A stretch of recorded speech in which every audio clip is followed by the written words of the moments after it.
प्यारे बच्चों, आपका स्वागत है रे क्लासेस फिरोजाबाद में। जो मेरे 11 के प्यारे बच्चे हैं वो जानते हैं कि हमने कल कहाँ तक करा दिया था, याद है? हाँ, याद आया? कल अपन लोगों ने कहाँ तक कर दिया था? लूथर मेयर तक। कल हम लोग पढ़ रहे थे डेवलपमेंट ऑफ पीरियोडिक टेबल। उसमें मैंने पहले बताया था डॉबरिनर, याद आया? ट्रायड वाला डॉबरिनर। उसके बाद फिर कौन आए थे डॉबरिनर के बाद? न्यूलैंड लॉ ऑफ ऑक्टेव, सारे गामा वाला था, ओके ना? हाँ, फिर उसके बाद थर्ड कौन सा आया था? डीचान कॉर्टिस या डिकान कॉर्टिस, सिलेंड्रिकल टेबल वाला था, ऐसे ऐसे ऐसे वाला। और फिर लूथर मेयर था, जिसमें मैंने बताया था कि अगर हम एटॉमिक मास और एटॉमिक वॉल्यूम के बीच में ग्राफ खींचें तो जिनकी पोजीशन सेम आएगी उनकी प्रॉपर्टीज भी सेम होगी। अब उसके बाद आए मेंडलीफ। मेंडलीफ ने जो लूथर मेयर ने स्टेटमेंट दिया उसको बहुत ध्यान से ऑब्जर्व किया। बहुत ध्यान से ऑब्जर्व किया तो उन्होंने देखा यानी कि एटॉमिक मास और एटॉमिक वॉल्यूम ये जुड़े हुए हैं। उसका मतलब एटॉमिक मास एटॉमिक वॉल्यूम जुड़े हुए हैं। Atomic volume is a physical property. इसका मतलब फिजिकल और केमिकल प्रॉपर्टी एटॉमिक मास पर डिपेंड कर रही है।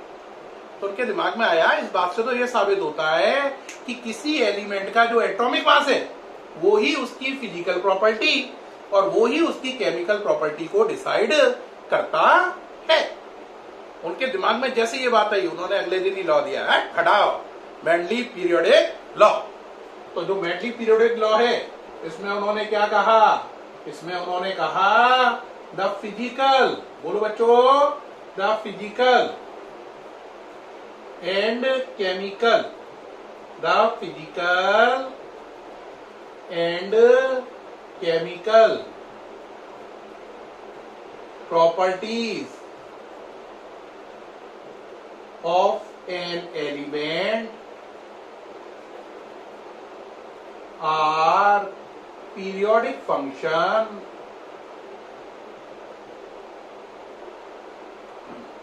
of their atomic masses. दोबारा समझे, the physical and chemical properties of an element are periodic function of their atomic masses. यहां पे ध्यान देने की बात है, जो ये वर्ड है पीरियोडिक फंक्शन, इसका मतलब होता है डिपेंड्स ऑन। क्या मतलब होता है? Depends on. हिंदी में निर्भर करना, निर्भर करना। जैसे अभी आप अपने माँ बाप पे निर्भर हैं अपने सारे खर्चे के लिए, अपनी हर जरूरत के लिए। Depends on. अब दोबारा समझो, the physical and chemical properties of an element are periodic function of their atomic masses. इसका मतलब क्या हुआ? किसी भी एलिमेंट की फिजिकल और केमिकल प्रॉपर्टीज उसके एटॉमिक मास पर निर्भर करती है। किसी भी एलिमेंट की फिजिकल और केमिकल प्रॉपर्टीज उसके एटॉमिक मास पर निर्भर करती है। इंग्लिश में कन्वर्ट करो, the physical and chemical properties of an element are periodic function of their atomic masses. Periodic function means depends on, Hindi में निर्भर करना।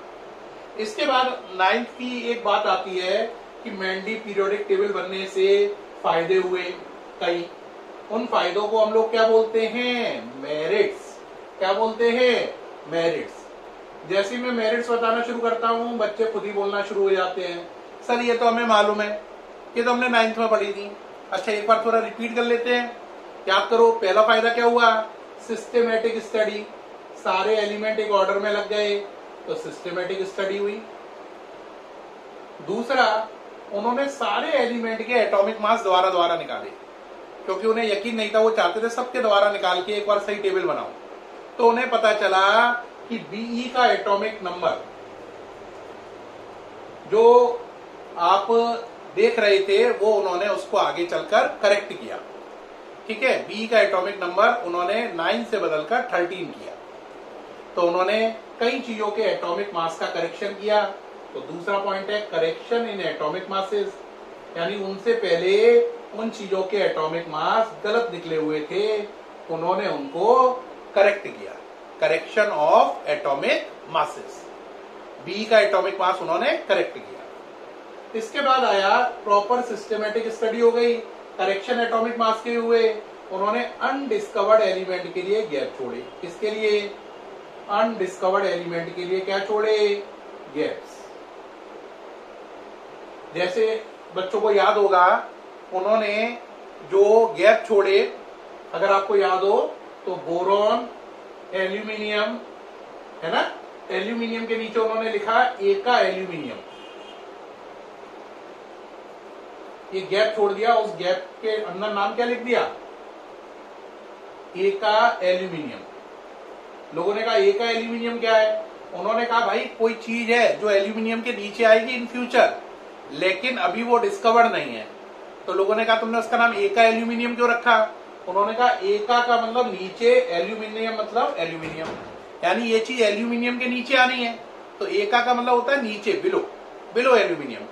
बाद में पता चला कि ये चीज डिस्कवर हुई रियल में, और ये चीज थी Ga, जिसका नाम आजकल हम लोग बोलते हैं गैलियम। क्या बोलते हैं? गैलियम। लोगों ने कहा यार वाह यार, ये तो मैजिशियन है, बताओ जो चीज अभी खोजी नहीं है इसे वो भी पता चल रही है, क्या बात है, दूरदर्शी है। तो उन्होंने कहा अभी नहीं, अभी एक और उदाहरण दे रहा हूं, देखो भाई तुम्हें मजा आ जाएगा। लोगों ने कहा बता। उन्होंने कहा देखो भाई, कार्बन, सिलिकॉन, इसके नीचे एका सिलिकॉन। लोगों ने कहा भाई एका सिलिकॉन ये क्या है भाई? उन्होंने कहा पहले की तरह सोचो, एका सिलिकॉन का मतलब सिलिकॉन के नीचे। लोगों ने कहा ठीक है भाई। आगे चलकर फ्यूचर में पता चला ये चीज निकल के आई जर्मेनियम। क्या निकल के आई? जर्मेनियम। तो इस तरीके से उन्होंने गैलियम, जर्मेनियम, अनडिस्कवर्ड एलिमेंट के लिए पहले से ही गैप छोड़ दिए थे। कितने बड़े सूझवान और दूरदृष्टि वाले थे कि उन्होंने पहले ही अपना कंपेयर करके समझ गए थे कि यहाँ पर आगे और भी एलिमेंट आने चाहिए। वैसे इस बात को आप एक उदाहरण से समझो, जैसे हम छोटे बच्चों के साथ भी करते हैं, उन्हें गिनती में शफलिंग करते हैं। जैसे समझना 1 2 3 4 5 7 8 9, और बच्चे से पूछा जाए क्या छूट गया, तो बच्चा कहेगा अरे सर आपको नहीं मालूम है 6 छूट गया। तो बिल्कुल वैसे ही है, 1 2 4 5, तो क्या छूट गया? 3। वो 3 क्या निकला आगे? गैलियम, और यहां पर जर्मेनियम। तो ये मेंडलीव की पीरियोडिक टेबल की बहुत एडवांटेज है कि उनसे अनडिस्कवर्ड एलिमेंट की जानकारी हुई, कई चीजों के एटॉमिक मास का करेक्शन हो गया, सिस्टमेटिक स्टडी हो गई, और उन्होंने हाइड्रोजन को भी प्रॉपर पोजिशनिंग करने की कोशिश करी, जो उस समय बहुत बड़ी कंट्रोवर्सी बना हुआ था। उन्होंने पूरी कोशिश करी कि हाइड्रोजन को भी सही जगह स्थान दिया जाए। तो ये उसकी मेरिट्स है। अब हर मेरिट के साथ आपको मालूम ही है, अगर अच्छाई है तो बुराई है, दिन है तो रात है। मेरिट के साथ क्या जुड़ी है? डीमेरिट्स। डीमेरिट्स में लोग उनसे कई बातों में नाराज थे, कह रहे थे मेंडलीव जी आपने ये सही नहीं किया, ये सही नहीं किया। उन्होंने कहा क्या सही नहीं किया? उन्होंने कहा देखो भाई मेंडलीव जी ये बात समझो, आपने आइसोटोप जो है उनकी पोजीशन सही नहीं करी है। उन्होंने कहा वो कैसे? उन्होंने कहा हाइड्रोजन के 3 आइसोटोप है, 1H1, 1H2, 1H3। उन्होंने कहा ठीक है। उन्होंने कहा आपकी टेबल किस पर बनी है? एटॉमिक मास पर। इनके एटॉमिक मास क्या है? अलग अलग। लेकिन आपने तीनों हाइड्रोजन को, प्रोटियम, ड्यूटेरियम और ट्राइटियम को एक जगह रख दिया। जब तीनों के एटॉमिक मास अलग अलग है तो इसे अलग ग्रुप में, इसे अलग ग्रुप में, इसे अलग ग्रुप में रखो, और आप सारे हाइड्रोजन के आइसोटोप को एक साथ रख रहे हो, ये कैसे वैलिड है? मेंडलीव की बोलती बंद हो गई। फिर लोग आए आइसोबार।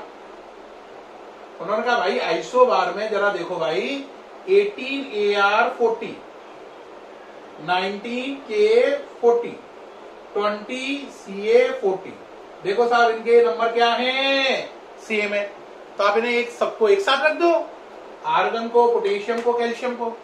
लेकिन आपने तो आर्गन को अलग ग्रुप में रखा, पोटेशियम को अलग, कैल्शियम को अलग। तो आप तो बिल्कुल गलत कर रहे हो। आपको तो इनके ऊपर वाले नंबर सेम है और आपकी टेबल इन नंबर से मतलब रखती है। तो ऊपर वाले नंबर से मतलब रख रही है तो इन सबको एक साथ रखो, अलग अलग क्यों रख रहे हो? तो आइसोटोप के केस में बेचारे फेल हो गए, लल्लू राम बन गए। आइसोबार में एक और तमाचा पड़ गया, लोग कहने लगे नहीं नहीं देखो क्या बेकार है। फिर थर्ड रही सही खसर और आई। लोगों ने कहा भाई देखो एक और बहुत बड़ी कमी है ना। उन्होंने कहा भाई वो क्या, और बता दो भाई। उन्होंने कहा आपने लेंथेनॉइड और एक्टिनॉइड को प्रॉपर पोजीशन नहीं दी है। लेंथेनॉइड और एक्टिनॉइड के लिए प्रॉपर पोजीशनिंग नहीं करी है। लेंथेनॉइड एक्टिनॉइड क्या होता है, अगर याद हो पीरियोडिक टेबल देखी हो तो पीरियोडिक टेबल जब पूरी बन जाती है तो उसके नीचे, पीरियोडिक टेबल के जस्ट नीचे 2 लाइनें होती है ऐसी, है ना, वो 2 लाइनें ही लेंथेनॉइड एक्टिनॉइड है। आगे बहुत डिटेल करूंगा मैं उसकी, लेकिन अभी आपको बात समझ में आ गई होगी। अब लेंथेनॉइड एक्टिनॉइड को प्रॉपर पोजीशनिंग नहीं दी और हाइड्रोजन को लेकर भी लोग उनसे सेटिस्फाइड नहीं थे, क्योंकि हाइड्रोजन में दोनों के कैरेक्टर हैं, मेटल के भी और नॉन मेटल के भी। तो उन्होंने कहा भाई आपने तो उसको एक ही कैरेक्टर में रख लिया मेटेलिक में, जबकि उसमें मेटल और नॉन मेटल दोनों के कैरेक्टर हैं, तो आप इन्हें एक साथ कैसे केवल मेटेलिक कैरेक्टर को कैसे कंसीडर कर सकते हो, उसमें नॉन मेटेलिक कैरेक्टर भी तो है, उसे कंसीडर क्यों नहीं कर रहे हो प्रभु। उन्होंने कहा बिल्कुल सही बात यार, ये तो बात सही है भाई कि ये सब एरर है। इन सब एरर आने के बाद जो मेंडलीव की इतनी प्रसिद्धि हुई थी, है ना, इन सब डीमेरिट्स आने के बाद उसमें काफी पॉपुलैरिटी में कमी है। तो लोगों ने कहा यार नहीं भाई, अभी मेंडलीव ने कहा तो बहुत अच्छा, इन सबसे तो बहुत अच्छा कहा, डॉबरिनर से, न्यूलैंड से, डी चार्कोटिस से, है ना, इन सबसे तो बहुत अच्छा कहा, लेकिन अभी भी इसमें एरर है। उसके बाद नए साइंटिस्ट आए, मॉजले। कौन आए? मॉजले। इसको याद, नाम रखने के लिए क्या करोगे, मॉजले को नाम की याद कैसे रखे, मैंने एक टेक्निक बनाई थी। अपन क्या कहते हैं, मौज। आज तो मौज आ रही है यार, मजे आ गए आज तो मौज, मौजले नाम है, उसको तोड़ दो, मौज ले तोड़ दो, यानी मजे ले, आहा मौज ले, है ना। तो मौजले की जगह क्या कर दो, मौज ले, ठीक, मौज ले, ठीक। अब इन्होंने क्या किया, इन्होंने एक इक्वेशन देखी बच्चों। अब आप, इन्होंने एक इक्वेशन देखी, उसका नाम आगे चलकर पड़ा मॉजले इक्वेशन। क्या नाम पड़ा, मॉजले इक्वेशन, ठीक।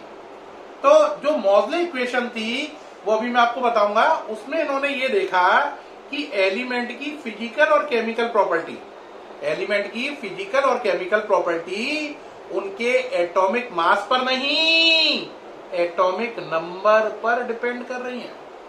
तो उन्होंने एक लॉ दिया, उसका नाम पड़ा modern periodic law, given by Moseley. क्या नाम पड़ा, मॉडर्न पीरियोडिक लॉ। अब मॉडर्न पीरियोडिक लॉ जो है, इसमें क्या कहा इन्होंने, मॉडर्न पीरियोडिक लॉ में इन्होंने कहा द फिजिकल, बोलो बच्चों, the physical and chemical, the physical and chemical properties of an element are periodic function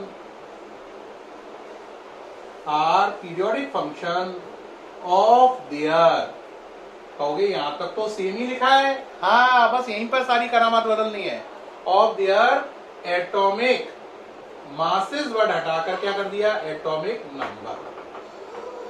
तो इन्होंने क्या बोला, the physical and chemical properties of an element are periodic function of their atomic masses. अभी ध्यान से सुने, इसका मतलब एलिमेंट की फिजिकल और केमिकल प्रॉपर्टीज उनके एटॉमिक मास पर नहीं, एटॉमिक नंबर पर डिपेंड करती है। ये है modern periodic law given by Moseley. बच्चों यहां तक पूरा समझ में आ गया? सभी बच्चों का बहुत धन्यवाद। अब नेक्स्ट वीडियो में मुलाकात होगी, पढ़ के देखो, कोई डाउट हो तो पूछो। ओके बच्चे, थैंक यू।